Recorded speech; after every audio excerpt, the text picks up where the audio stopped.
अमित भाई अद्भुत अध्यक्ष हैं। वो जो सोच के क्रियान्वित करते हैं उसकी लोग कल्पना भी नहीं कर पाते।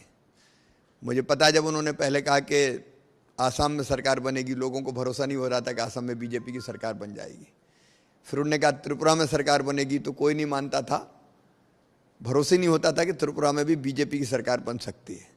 लेकिन आपने देखा, आसाम में बनी, त्रिपुरा में बनी, आज 16 राज्यों में भारतीय जनता पार्टी की सरकार है। और अब जब मिशन 120 उड़ीसा के लिए रखा है अमित भाई ने, तो आप ये मानिए कि मिशन 120 मतलब 120।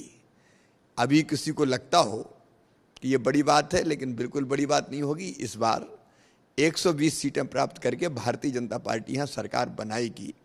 आज से विजय संकल्प सभाएं प्रारंभ हो रही हैं, कई लोग अलग अलग स्थानों पर सभाएं कर रहे हैं।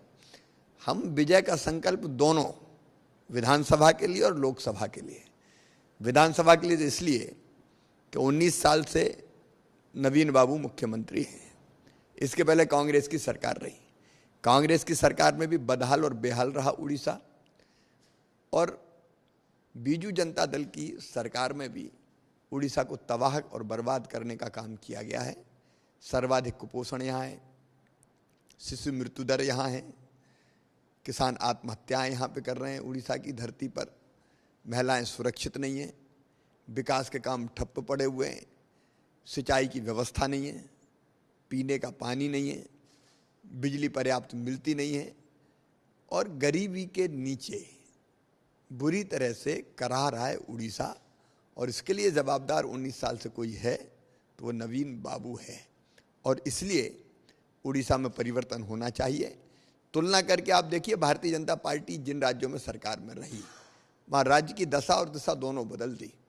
और इसलिए उड़ीसा में इस बार बदलाव जरूरी है, और इसलिए हमने मिशन 120 रखा है और इन मुद्दों को लेकर जनता के बीच जा रहे हैं।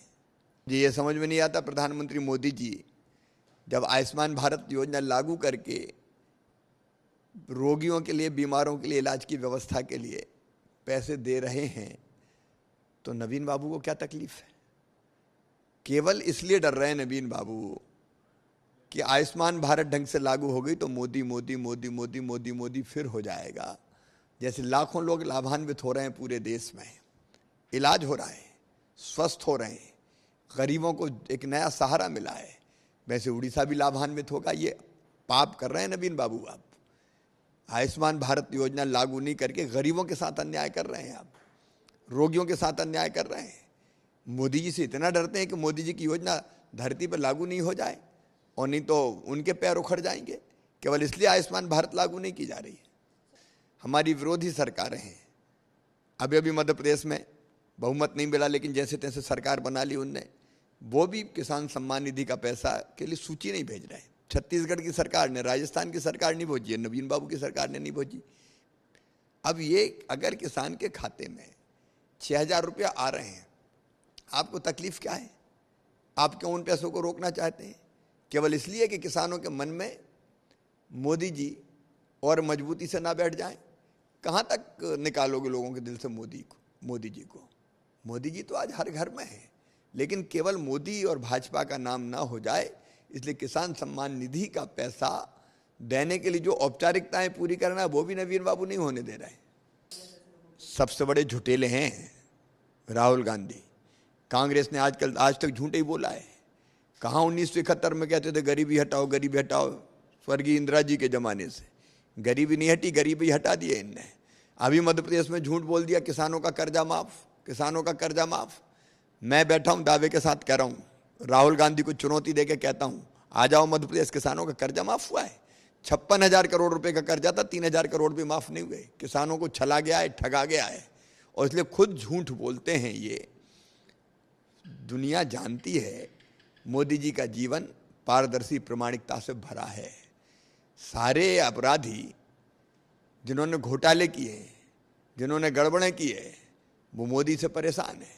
और इसलिए सब अपराध करने वाले, आर्थिक अपराध करने वाले, चोरी करने वाले, भ्रष्टाचार करने वाले मोदी जी से डर के मोदी जी पे आरोप लगाते हैं। लेकिन सूरज पे थूकोगे तो थूक तुम्हारे ही मुंह पे आएगा। भैया जो कहते हैं वो करते थोड़ी हैं कभी। वो जैसे मैंने मध्य प्रदेश में बताया, कर्जा माफ़ करेंगे, कर्जा माफ़ नहीं किया। 4,000 रुपया नौजवानों को देंगे बेरोजगारी भत्ता, वो नहीं दिया। जितने वादे किए सरकार आने के बाद भूल गए। अभी तो सरकार नहीं तो कुछ भी कहलवा लो, करना थोड़ी है, केवल कहना है। देश की जनता चाहती है मजबूत सरकार, और इसलिए जितने भी ये इकट्ठे हो रहे हैं गठबंधन, महागठबंधन, ये गठबंधन ही ठगबंधन है, जनता को ठगने के लिए बन रहे हैं। ये जितने बन रहे हैं इनके हाथ तो मिलते हैं, दिल कभी मिलते ही नहीं है। एक दूसरे के दुश्मन, विरोधी, पानी पी पी के गाली देने वाले केवल मोदी विरोध में इकट्ठे होते हैं।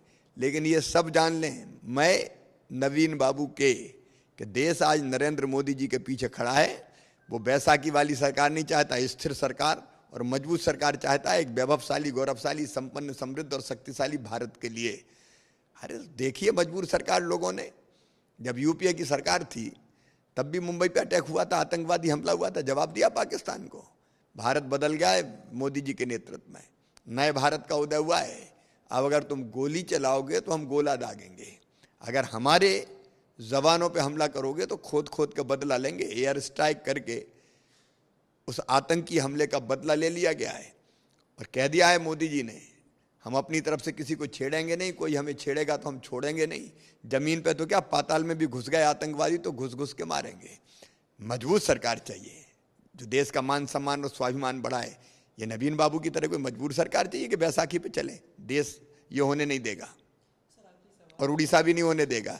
ये ख्वाब छोड़ दें कि 21 की 21 भारतीय जनता पार्टी जीतेगी। नवीन बाबू, लोकसभा चुनाव की हर खबर जानने देखने के लिए आप देखते रहिए एमपी तक। लाइक कीजिए, सब्सक्राइब कीजिए और बेल आइकन को प्रेस करना बिल्कुल मत भूलिएगा।